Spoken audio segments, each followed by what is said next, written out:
Hi, it's Jamie from thedailyinfusion.com. I'm honored to be joined by Maggie Steele today. Maggie is a social worker and certified life coach for teens who trains coaches through the Youth Coaching Institute and teaches mindfulness practices to high school students through the organization's Peace in Schools, as well as training youth educators in trauma-informed care, and offers individual and group coaching sessions as well as meditation services for families. Also the author of the books How I Got My Shit Together, 10 Teen Stories That Just May Change Your Life, and hashtag Truth Journal. My God, that's awesome work that you're doing, Maggie. And also, fun little side note, because we're going to be talking about teens and practicing mindfulness at this formative time in our life, I thought it might be fun to mention that Maggie and I actually went to high school together. So there's an extra fuzziness in my heart going on, a little heart bubbling going on, just being able to speak with her today. So really happy you're here, Maggie. Thank you. Thank you so much for having me, Jamie. Yeah, so I'd love it if you just share a little bit more about what got you into this work and the kind of work that you do and focus on now. Yeah. Well, we did go to high school together.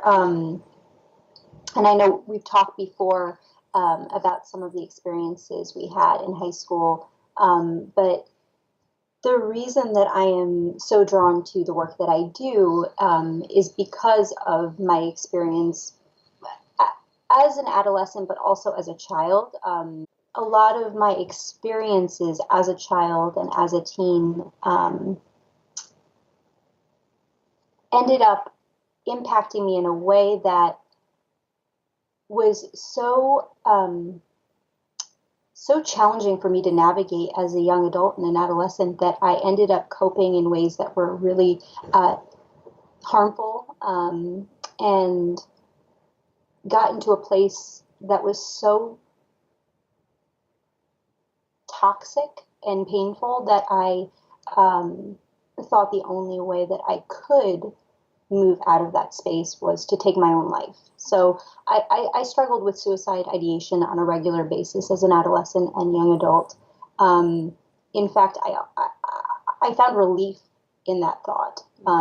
And I often prayed for death to take me, just to be really honest and transparent. It was a really difficult period in my life. And I think that the reason that I'm so passionate about this work is because what ultimately saved me, and I there were many things that ended up healing me, I would say, and I'm still healing myself. I'm a work in progress. But the thing that really healed me was being able to recognize my thoughts as thoughts and not see them as these concrete kind of truths about myself. And that was the beginning of my healing process. Mindfulness is what ultimately saved my life, and I feel very strongly about that work, and it's why I offer these tools to other teens and young adults who are like me, struggling with anxiety and depression, and who have been impacted by trauma. And something I feel that's really important to mention is that so many of us, we experience these feelings and don't realize that the depression and anxiety that can manifest as adults really gets triggered during that time as we grow up, and those thoughts that we might form based on the defenses we have against those pains we feel are maybe shameful to hold within us. When we have those thoughts about suicide and we think there's something desperately wrong, and then that begets another thought, and then that emotion grows bigger and bigger, and the shame grows bigger and bigger. And this is something that I see all the time with anyone who's experienced trauma as adult. Usually we can trace it back to these points, that at whatever point that emotion was cut off within us, or that shame was started to build within us, which happens as we grow very young. That's the point where suddenly those feelings can arise where we want to disconnect. And so mindfulness is so important, to be able to start looking at that as not necessarily something wrong with us, but something that hasn't been expressed from deep within us that we haven't allowed or we've judged. Mm, yeah. And I think that's so important what you're saying is because so many adolescents, I mean, the majority of us grow up in homes where our parents or our caretakers um, are not able to hold space for our experience. And in fact, often want us to change our experience or avoid our experience. And what we're learning in that process is okay, so my experience is not okay, or maybe this is not normal, or this is bad, or this is wrong, and we start to label our experience as something that's not acceptable. And what we're doing with mindfulness work is actually we're just completely turning that on its head, and we're saying, let's bring compassion to our experience. Let's bring acceptance to our own experience and see what that looks like. Yeah, maybe you're angry. Yeah, maybe you've got some thoughts that are really scary for you. What would it be like to hold space for that experience and to offer yourself compassion and kindness in that moment instead of judging it, hiding it, or trying to avoid it by doing all the things that we do, Netflix, video games, eating, drinking, drugs, whatever it is. What would it be like to just let it be what it is and hold space for that? And really, that's where the healing can start because it can't happen without acknowledgement. And that's why when a lot of people talk about self-love, it can be very confusing if you're coming from a place where you have been brought up with certain conditions to, we learn in sometimes very subtle ways or not so subtle ways that it's not okay to be as we are, whether it's crying as a child and we see that our mother is upset by that, or a friend is even upset with that and trying to cheer us up. Those like little things over time send messages saying, oh, it's upsetting to other people if I express this, so that must not be good. I can't do that. And so therefore I'm going to stop acknowledging that part of myself. And that's when we stop really loving, and it's much more of a going into a repression and hiding. And so the opposite of that would be total acknowledgement. So when people ask me, well, what does it mean to love yourself? It's that it really is as simple as starting to acknowledge what is your current experience right now, and let's start with that. Mhm. Yeah. Let's start with that. Let's start with what are you present to in this moment, and what is it like to just be there with it, just like as you would with someone you care deeply about. How would you hold space for someone that you love if they're having a hard experience? That's something that I offer to teens. It's like, what kind of compassion and kindness would you show them? So what is that? What would that be like to show that to yourself in that moment, and be there with yourself as you experience that? Yeah. So, what are the things, as you've been doing this work for a while, what have you noticed in the field of your work when you're actually working with the teens? Do you notice certain patterns and characteristics that arise time and time again that you're seeing? And what are the ways in which you address those situations and patterns that might come up with these groups that you address and work with? Hmm. Something's wrong with me. Um, the way I am is not okay. The way I am is not um, worthy of love. Um, those kinds of uh, thought patterns, I think, are very common. When we work together, it's really about recognizing the thoughts, because, and I can attest to this as a teen, and maybe you can as well. I didn't hear the thoughts. They were part of my the landscape in my mind. It was just that constant din. So I didn't hear them. I wasn't able to recognize them as negative self-talk or inaccurate, thoughts about who I am. It was just who I am. It's my truth. So part of what we're doing when we're offering these tools to teens is it's kind of like it's like a light. You're shining a light on something that's already there and helping them see, oh, wow, that's going on in my head. That's a thought that I'm having. How is this silently governing everything I do without me even being aware of it? And by bringing that awareness to that voice, to that that kind of like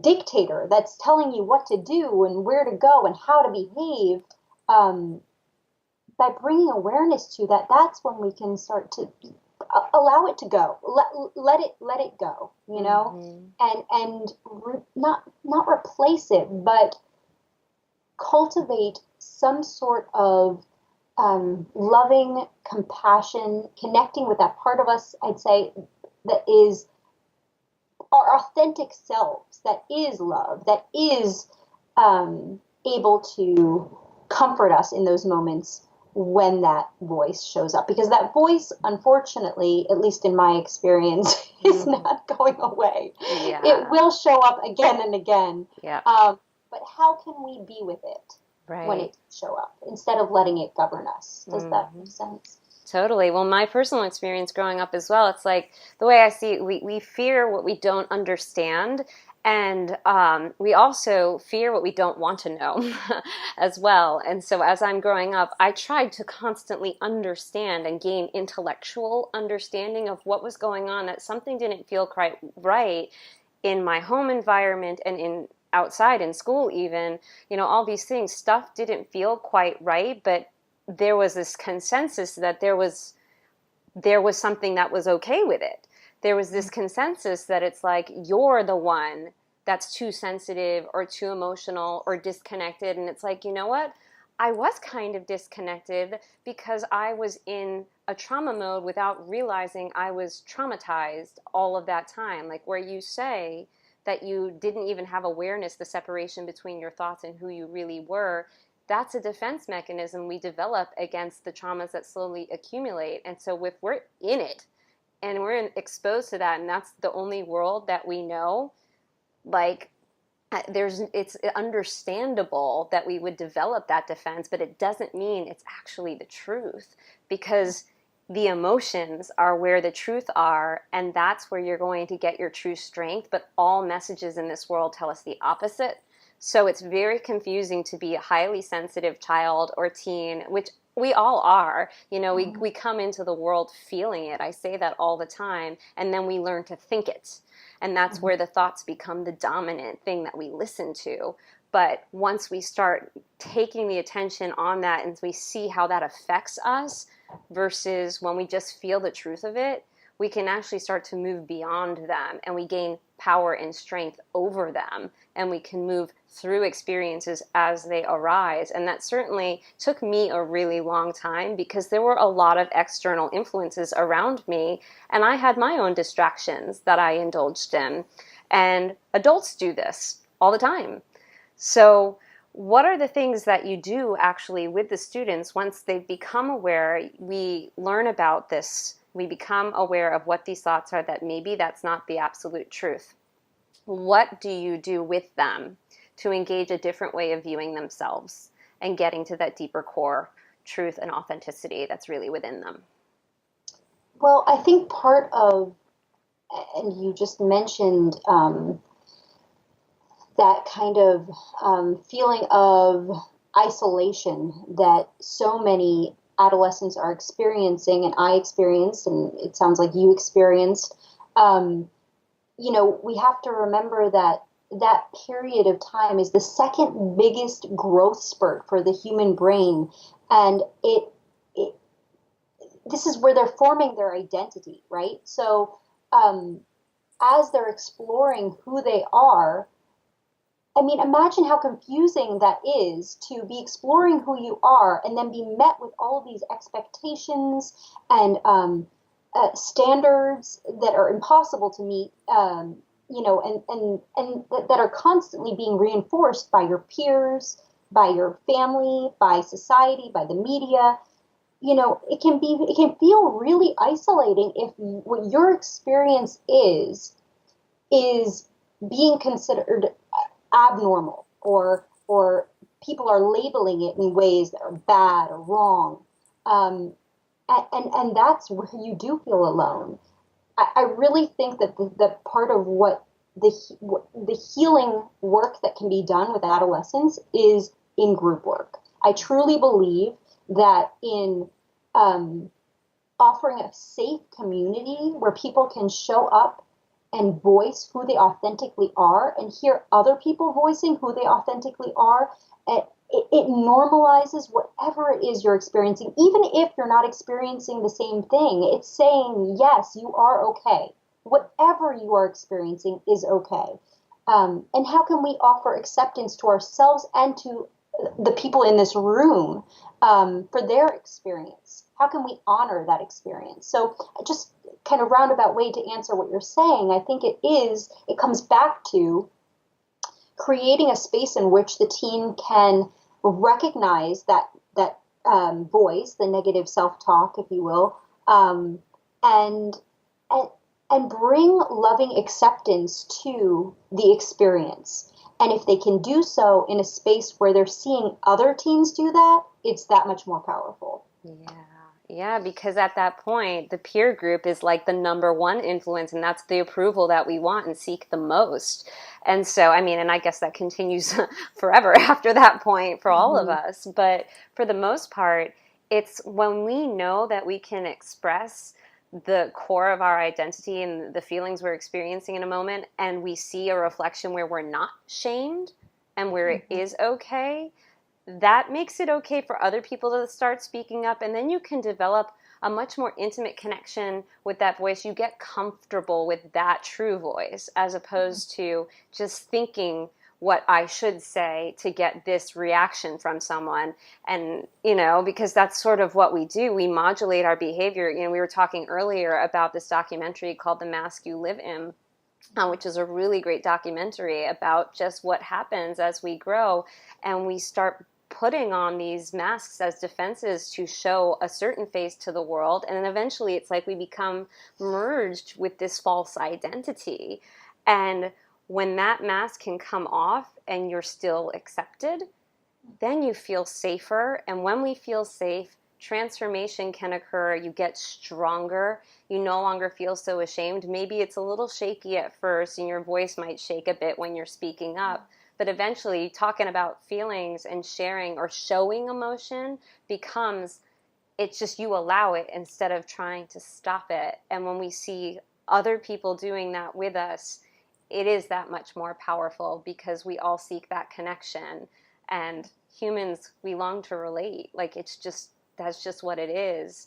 So if the more of us can kind of come out that way, and I mean, the work you do is so powerful for that reason, because especially at that time, if this happened for us when we were in high school, just think of how that would have changed our experience. I never spoke in class. Like, I'm thinking about my times in high school. I would tell teachers, please don't call on me before class. I wouldn't even want to read out loud. I would make an agreement with them. Can I do anything? Can I find a way around doing this oral presentation to not stand in front of a room and speak? I literally didn't have a voice. I didn't give myself that opportunity. And like now I'm taking voice lessons just cause I'm not a singer or anything, but I love to sing and it feels like a very necessary part to connect, give ourselves that voice whenever possible and not be afraid of it. Mm, yes. I mean, I was kind of reflecting on my experience as a high school student as well. I often do, but the other day specifically around no one checked in with me around my behavior. And what was happening was I was getting into trouble. I was choosing drugs and alcohol and reacting in ways to protect myself ultimately, from being hurt or being found out. And nobody checked in with me around what's going on with you. sometimes I look at you and I feel like, man, I really want to have a conversation with Maggie. Like, what, would you want to grab like a smoothie or something sometime and just like talk? Nobody did that. And I really do feel like our the way in which we're trained as educators, well as youth workers, is this is problem behavior. This is we need to be able to stop it right away so that it doesn't blow up. We need to, in some cases, take punitive measures. And what we know about trauma is that youth who have been impacted by trauma have more cortisol in their brain. So they're constantly in fight, flight, or freeze, right? So if we're not engaging with them in a compassionate, loving way, if we're reacting to whatever they're showing us, there's never going to be any connection. There's never going to be an opportunity to sit down with them and have an authentic conversation to see what's going on, and we'll never know. Mm-hmm. We're just basically putting the kibosh on it, and like without even giving them an opportunity to talk about what their experience is. Right. Yeah, the paradigm is on intellectual achievement, versus maybe there's no class that teaches you how to feel. And I'm very passionate about talking about this, that it's like, you don't learn feelings. And one of the first things, I don't know if you got this in social work school, but one of the first things I got in social work school was a handout that was literally just like faces of emotion and the corresponding emotions that I would have to give to my clients that I worked with at my internship, so they knew what the feelings were and could identify that. And then you work on what that might feel like in your body. But these basic truths don't penetrate our education system whatsoever. And yet we're pressured to go have this career and make money and achieve all these quote unquote successes without realizing, like, to me, the true success is having that emotional balance so you can move through life and do whatever without getting into that fight or flight mode where you're now hyper vigilant and trying to control everything, and you're having all these thoughts and you literally are not breathing.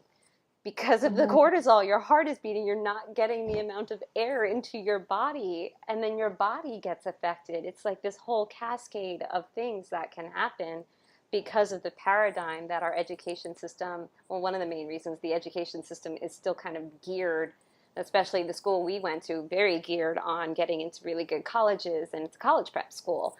And so the focus is much more on that realm as opposed to maybe having like what's going on now with mindfulness classes. Like, that's awesome that that's happening now.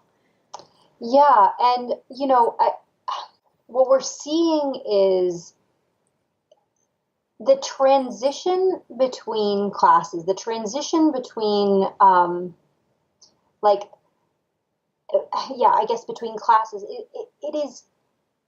It's so rushed. It's so forced. It's like this chaos that's going on in the school, and nobody takes a moment. Or if there are, sorry, there may be educators that do take a moment in the beginning of their class. I don't want to say nobody. I'm sure there's some people that are doing some incredible work. Mm-hmm.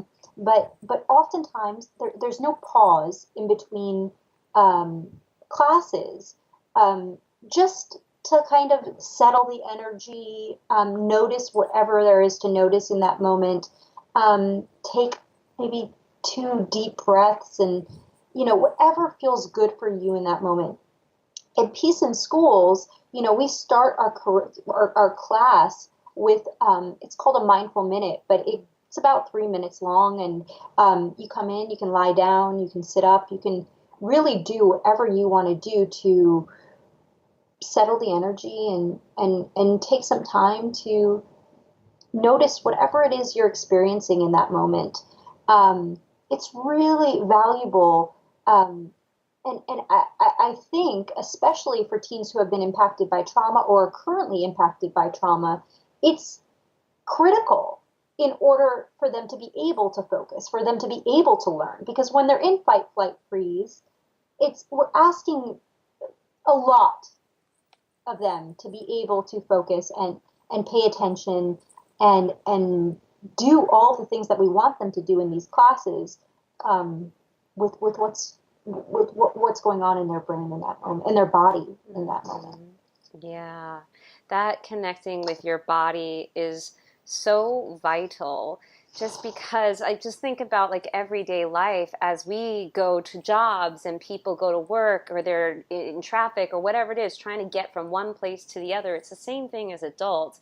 We don't always take that time. And the more we're in that kind of state, like I just want to point out when we talk about trauma as well, the body interprets trauma like what you might think might be a small thing, the body can interpret as a traumatic response. Absolutely. So that can sometimes be minimized, especially in school. We don't always think about that. So could you share maybe some examples that you've noticed how in school the body could still have a reaction, like you said, with the transition of classes? What other things that might people maybe don't think about that have affected them? Hmm. Do you mean something a student has been impacted by that they may think is not? Yeah, as a teen, or just like in these routines that we get in that we teach our children, Mhm. that we then hold on to as adults, that we don't think about, that the body is storing that that experience because you're not completing it and taking that time to be mindful to connect with your body. And so Mm. the body's going to remember it, but you might not think it's a big deal in your mind, but Oh, your body's going to keep collecting these experiences, and then one day you might have this total, it would seem like a nervous breakdown, but it's not coming out of nowhere. It's coming out of many moments, you know? absolutely. I mean, there's so many moments. There's so many. I mean, somebody in the hallway making a comment about your hair, and you tensing up and feeling like questioning what you did with your hair, and I mean, just something as simple as that, and coming into the classroom and then having an algebra test. Um, you know, you might have some tension in your neck. Your heart might be racing. You can't, like, the thoughts that you might be having around your own identity and how you look and how people perceive you. I mean, it can be something as small as that. It could be something as small as, or perceived as small by others, as a teacher that you really respect and admire, not seeing you in the hallway and walking by without saying hello. Um, Suddenly you could go into panic mode. They don't appreciate me. They don't like me. I did something wrong, so they didn't say hi to me today. What did I do? Going into that place of self-hatred.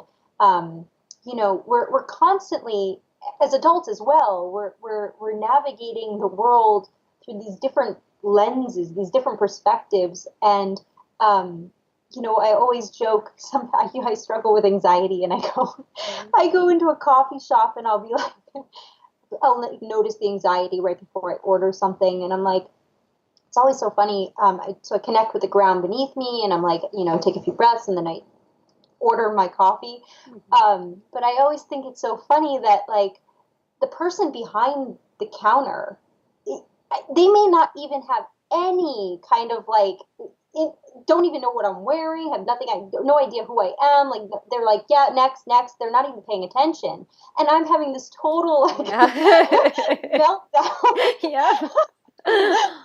I just think, and I've shared that with my students, and they crack up. But it's like, it's part of the human experience, Hmm. my human experience at least. Oh, and I relate with that, and I think a lot of the people that watch this will relate with that as well, because we think, because of the things that have happened over time that maybe we haven't fully digested, they can come out and manifest as this anxiety in the coffee shop. And depending on how much we may have repressed as kids, for totally valid reasons, I'm not going to say that those were defenses were put there to keep us safe on some level. We felt there was a real threat, and so that was our body trying to keep us safe and trying to protect us. And so it's not invalid. It's okay that it's there. But if we haven't connected with it for a while as adults, yes, little things, we think little things like that aren't, it's like we don't understand where it comes from, and we can start being like, I don't know why this is here. And it's like, no, you have a very valid reason, like a place where that came from, that it's a very deep rooted place that comes, that wants to be acknowledged. Every time you have that anxiety and let it be there, you are healing that place that you didn't get to acknowledge when you were younger. So the younger we get started with this, the more we can live freely and live with awareness to move through the experiences that maybe once triggered us. And like maybe the kid who would have grown up to be nervous in the coffee shop, it's like maybe they'll just, I don't know, when they pass a stranger, they might have like a little bit of a heart flutter, and that's that. But, and not to say that one is better or worse than the other, it's just noticing how if the sooner we can catch these things and really acknowledge our bodies, which is all it's trying to do, when we have those sensations, that's just our body saying, hey, I have this feeling in me that didn't get to be expressed at some point, so can you look at me and maybe acknowledge me? That's it. Yeah. But we're Yeah. too busy thinking, oh my God, what's that person thinking of me in this moment? Instead of, what can I do to see me? Because people are not talking about these things, we believe that something's wrong, and so we don't talk about it because, oh my gosh, again, that feeds into what will this person think if I share that I'm having this experience. I think of it as adults, if we had more communities and opportunities to share what it's like to be human, and what these feelings and experiences are like, then I feel like there would be a lot less shame, a lot less, there'd be more, well, more community, more connection, which has been proven to show that that supports us in our own individual well-being. So, yeah. Yeah. I just had a conversation with a nutritional counselor recently just about food addiction and disordered eating, and just different addictions that we can have. And the way I see it, an addiction is anything that we do to keep us from an emotional truth that we feel keeps us safe from an emotional truth that maybe we don't want to experience just yet. And that I was talking about how the opposite of addiction is not sobriety or abstaining from behavior. It is connection, starting with ourselves.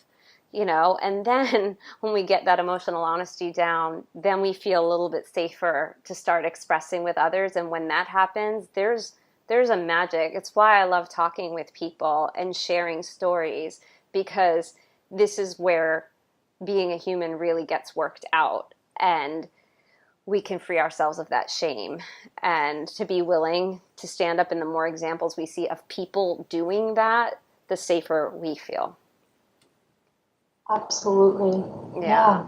So I'm just really glad that you shared your story, and I'm just so Yeah. happy to be talking to you, because like even just talking to Maggie, I have to be honest, like I'm thinking about the high school experience that I had, and there was so much that like I just felt invisible, and I think I purposely kept myself that way, as so many teens and adults today do, and it's keeping ourselves in that darkness that perpetuates all the things that we fear the most, actually. Whether it's the people I talk to who have chronic pain or chronic illness, or just have undergone serious traumas, or just anxiety or depression, or any of the other things that we see so prevalent and we come to think of as almost normal. It's so relevant to just share more and be honest. Like, I don't want to hide those parts of myself, and I'm a therapist, and you're a social worker. And I think people have these ideas of when you're in this kind of position that you should be some kind of perfected being. and like that we can, that we're teachers, quote unquote, or whatever it is. But it doesn't mean that we're not still humans too, and that it's important for us to share that honesty so that we can demonstrate, no, like, I am just like you. This is what being a human is, and it's okay. Absolutely. I mean, I that's why I think it's so important that people speak out and share their experiences. I mean, just seeing the teen groups and the teen circles and people sharing their experiences in that capacity, like how they feel seen, they feel heard, they feel um, like, oh, okay, I'm not alone. I think adults could really learn from that and being human, right? It's like, it's just, it's scary, it's hard, it's challenging, it's beautiful, it's hilarious, it's, there's so many elements to it. But it doesn't need to look one way, and there's no summit to get to. Um, it's just, it is what it is. Like, in simplest, it is what it is. And um, yeah, and there's nothing wrong with, I think that's the big takeaway. There's nothing wrong with whatever experience you're having. Right. And the goal isn't to be completely perfected, it's to be you. That's it. Yes. Just being a human being. And that's all we need to do, and that comes with all the sensations within this body. And so, thank you. Just thank you so much for coming on You're and talking with welcome. you today. I feel like it is really, like, for any educators that might be listening, please look up Maggie's work, because it's just so important to just really get this kind of work out as we grow, and the younger we can do it, the better. And thank you for providing that space for others and just everything you do. Thank you so much. And thank you for all the work you do. Oh, You bring so much light and love into this world. oh, So thank thank you. you. Thank you, Maggie. I'm so good to see you. All right. Talk to you soon.